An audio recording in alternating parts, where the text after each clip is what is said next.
vamos a presentar el principio de privilegio mínimo. Los principios de diseño de seguridad son a menudo descuidados por los arquitectos de software, resultando en potenciales riesgos de seguridad. Este trabajo provee los fundamentos del privilegio mínimo para identificar las violaciones contra este principio. La definición de privilegio mínimo. Un usuario, sistema o aplicación tenga los permisos justos y necesarios para que se complete su función o tarea. El principio de privilegio mínimo en el proceso de desarrollo de software. En los requerimientos. Un usuario puede tener roles y estos roles pueden tener permisos. Un usuario tiene roles. Estos roles conllevan permisos. Y de misma manera, un usuario puede tener varios roles y a la vez tener muchos permisos. Esto puede generar una combinación tóxica y traer problemas de seguridad consigo. El principio de privilegio mínimo en el proceso de desarrollo de software, en el diseño e implementación. Esto se va a desarrollar junto con el paper. La importancia del principio del privilegio mínimo. Un sistema de base de datos puede contener la información de varias aplicaciones y estas aplicaciones pueden acceder a toda la información, incluyendo a la información de la aplicación A o de la aplicación B. Entonces se debe restringir los permisos de las aplicaciones para que solo puedan acceder a cierta información. Un ejemplo de la vida real. El banco Sociedad Generale, que es el tercer banco más grande de toda Francia, en enero del 2018 perdió alrededor de 4.9 millones de euros. ¿Cómo sucedió esto? Pues un booker o un agente de bolsa llamado Jérôme Kerviel tomó posiciones comerciales a las que él no estaba autorizado.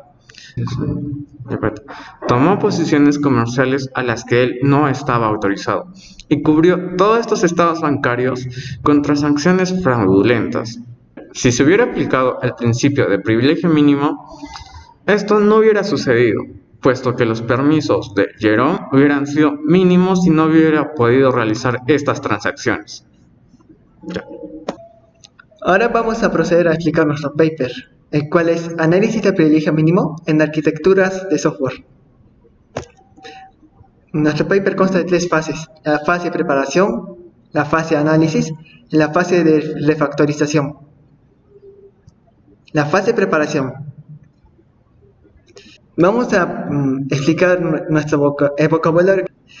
Vamos a acompañarlo con un ejemplo de la vida real, el cual es preparar pollo al horno. El vocabulario consta de 5 términos: acción, tarea, principal, ejecución y delegación. Acción: una sola unidad de trabajo que necesita ser completada. En nuestro ejemplo, nuestra acción sería meter el pollo al horno. Tarea: es un conjunto de acciones para lograr un comportamiento. En nuestro ejemplo, nuestra tarea será preparar pollo al horno, que consta de las acciones: meter pollo al horno, freír papas fritas y preparar ensalada. Principal: es una entidad intencional, un usuario o un agente de software. Este principal puede realizar acciones y recibir acciones, como por ejemplo nuestro principal cocinero, que puede meter pollo al horno, freír papas fritas y una serie de acciones más. La ejecución es la relación entre una acción y un principal. En nuestro ejemplo sería nuestro principal un cocinero y la acción sería meter pollo al horno. Conformaría una relación, y de esto trataría la ejecución.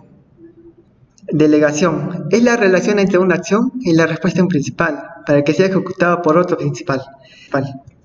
En nuestro ejemplo, el cocinero manda el pollo al horno al mesero, y así transferimos la tarea de... ¿Cómo diría? Manda el pollo al horno con el mesero y este va a ejecutar otra tarea. Y este va a ejecutar otra tarea. Ya. Ahora sí.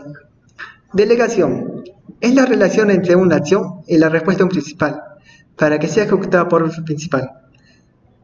En nuestro ejemplo, nuestro principal sería el cocinero, y el cocinero manda el pollo al horno al mesero, y el mesero va a terminar la tarea de de preparar pollo al horno. No, ya se entregó. Ya está listo. Y el mesero va a entregar el pollo al horno. Así ya está digo.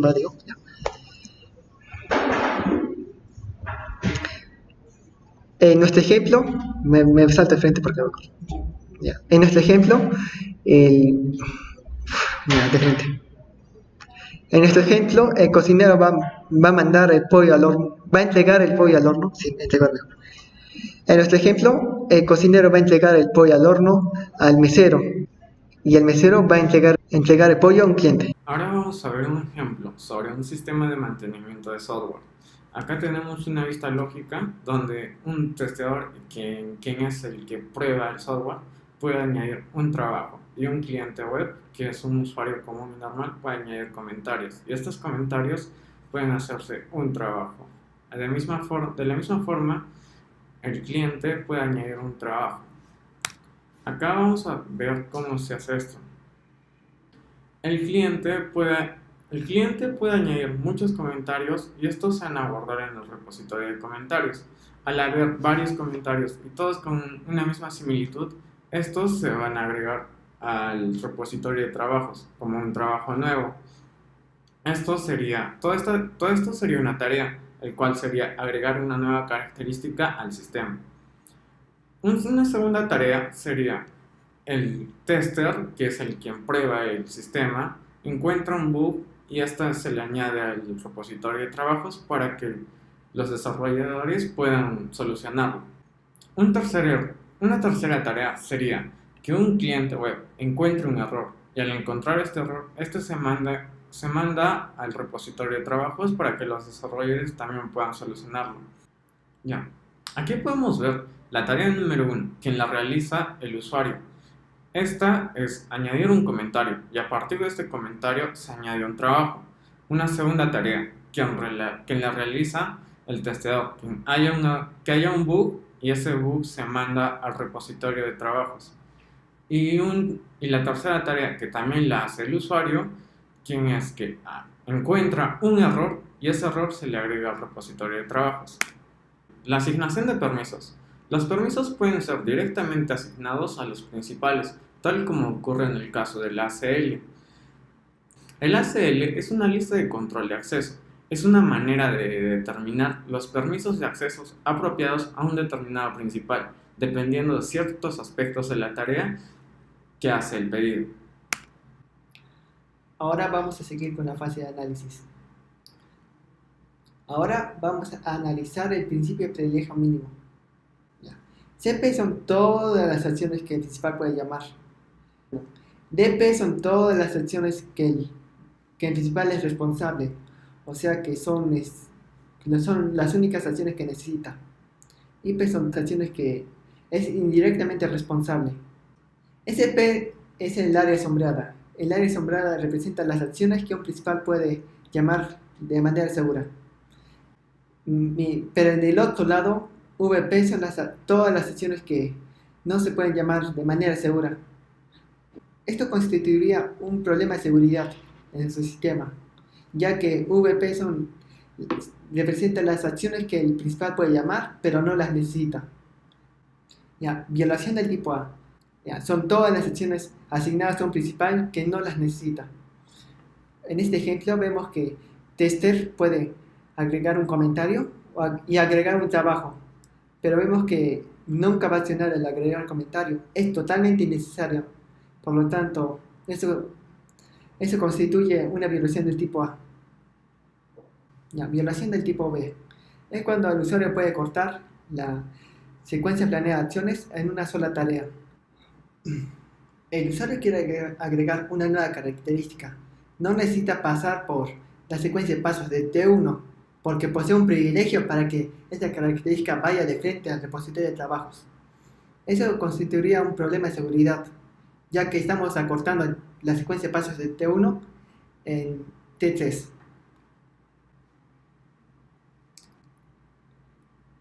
Violación del tipo C. Es cuando varios principales están encargados de una sola tarea. Como por ejemplo, el usuario y el tester pueden llamar a la misma acción, addJob, pero addJob solo está pensado para el tester. Solo está diseñado para el tester, no para el usuario. El usuario no debería tener ese permiso. Por lo tanto, el que tenga este permiso constituiría una violación del tipo C. Ya. Ahora, ¿cómo podemos solucionar estos problemas de violaciones? Con una refactorización, que en sí significa cambiar la arquitectura del software. ¿Cómo solucionamos las violaciones de tipo A? Podemos solucionarlos de dos maneras. Una removiendo acciones que no son usadas y la otra revocando permisos innecesarios.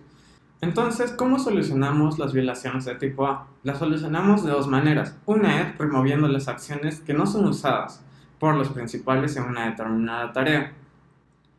Ya, entonces removemos todos los permisos de las acciones que el principal no usa y transformamos la arquitectura.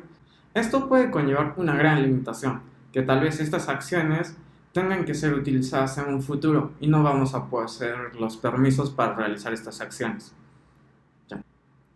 La segunda manera sería revocar permisos innecesarios que han sido asignados a los principales para cumplir una determinada tarea. En este caso tenemos un tester que tiene permisos para añadir un comentario al repositorio de comentarios. Un tester nunca va a agregar un comentario o nunca hará un comentario. Entonces se le quita este permiso para añadir comentarios y así evitamos este tipo de violación. Ya, entonces, ¿cómo solucionamos? Ahora, ¿cómo solucionamos las violaciones de tipo B y C? Una manera es con el splitting o la división. Teniendo en cuenta la violación de tipo B, donde un usuario posee el permiso para añadir una nueva característica sin añadir un comentario, podemos solucionar esta violación de la acción añadir trabajo dividiéndola en dos. Una en añadir error descubierto y en otra añadir una característica nueva. Así, el usuario tendría que seguir una secuencia de pasos para completar la tarea 1. La otra manera de solucionar este tipo de problemas es volviendo a cablear o rediseñando la arquitectura de software. Volviendo al ejemplo de preparar pollo al horno, en la acción meter pollo al horno, digamos que se comete un tipo de violación. Entonces desviamos esta acción hacia otro principal que realice esta misma acción de una manera diferente. En la primera, en el meter pollo al horno, se esperaba que el pollo esté cocido y demás. El nuevo principal va a desarrollar esta acción de una manera diferente, haciéndolo pollo a la leña. Y se va a obtener el mismo resultado, un resultado similar, pero de una manera diferente. Ahora vamos a finalizar con el caso estudio. En este caso vamos a investigar un sistema de un banco. Ahora vamos a hacer la vista lógica de nuestro sistema de banco. Ya tenemos la capa de cliente, la capa web, la capa de aplicación, que es como backend, y la capa de datos. La capa de datos sería la base de datos. La capa de cliente, tenemos a un cliente, lógicamente, y a un empleado. En el aplicativo web, tanto el cliente como el empleado pueden realizar transacciones financieras. Pueden iniciar una transacción financiera o pueden confirmarla. Adicionalmente, el empleado puede manejar las cuentas, puede iniciar la creación de una nueva cuenta y puede confirmar la creación de una nueva cuenta. ¿Ya? En la parte de aplicación tenemos el componente transacción financiera, que va a ser accionado por su equivalente en frontend. Esta transacción financiera puede preparar la transacción y puede hacerla. La transacción financiera tiene acceso a la base de datos de las transacciones financieras. También la transacción financiera puede obtener datos del usuario y también puede obtener datos de su cuenta. Eso. Ahora, una transacción financiera puede tener acceso a la base de datos de las transacciones financieras, puede obtener datos del usuario y datos de su cuenta. Ahora, el manejo de cuentas es accionado por su equivalente en frontend. Puede preparar la información a una nueva cuenta y crear una nueva cuenta. También puede obtener datos del usuario y datos de la cuenta. Estas dos son controlados mediante persistence, este componente persistence, los cuales tienen acceso a todos los componentes de la base de datos. Ahora, el empleado tiene la tarea de crear una nueva cuenta. Sus acciones mediante el aplicativo web puede ser iniciar una nueva cuenta y confirmar una nueva cuenta. Ambos Ya, estos pueden asignar su equivalente en backend, los cuales también es preparar cuenta y crear una nueva cuenta. En ambos se obtienen los datos mediante el persistence, los cuales persistence obtiene sus datos de la base de datos. Ya. Tenemos aquí en el empleado y en el cliente tenemos dos tareas adicionales. Una del cliente sería realizar transferencia bancaria, el otro, el empleado puede realizar una transferencia bancaria por el usuario. Ambos pueden accionar, iniciar transferencia y configurar transferencia, que también lo accionan en el backend, que es preparar transferencia y hacer una transferencia, los cuales reciben los datos de persistence. Y persistence ya habíamos dicho que recibe datos de la base de datos, pero aquí vemos que hay unos problemas. Y ahora las violaciones que se cometen en este sistema de banco. Vamos a ver primero las violaciones de tipo A. Vamos a considerar como ejemplo a Financial Transaction. Financial Transaction puede llamar a la acción crear nueva cuenta a partir de esta relación. Existe acá una relación. Y a partir, porque acá existe una relación. Ya, Financial Transaction no necesita este permiso para completar sus tareas, pero Financial Transaction no necesita acceder a esta acción para poder completar sus tareas. Esto sucede porque el permiso modificar cuenta es demasiado liberal. Por ejemplo entonces aquí podemos ver todas las acciones que el principal puede realizar. Dentro de ellas está incluida crear una nueva cuenta, pero este no es directamente responsable. Aquí se produce el tipo de violación A. Como consecuencia, un atacante puede entrar a Financial Transaction de manera desapercibida y así poder crear una cuenta que sea de empleado y poder realizar todas las acciones que realiza un empleado. Este problema se puede resolver usando splitting. Ahora vamos a ver el segundo tipo de violaciones en el sistema de banco que involucran los atajos. Financial Transaction debe esperar la confirmación de Web Financial Transaction para realizar una transferencia, pero este puede omitir este paso porque este es responsable de esta acción. O sea, puede hacer Prepare Wire Transfer, pasarse de frente a Do Wire Transfer sin esperar la confirmación. Esto porque este principal es responsable de ambas acciones. El tercer tipo de violación, que son los de tipo C, están relacionados con la granularidad hacia una acción.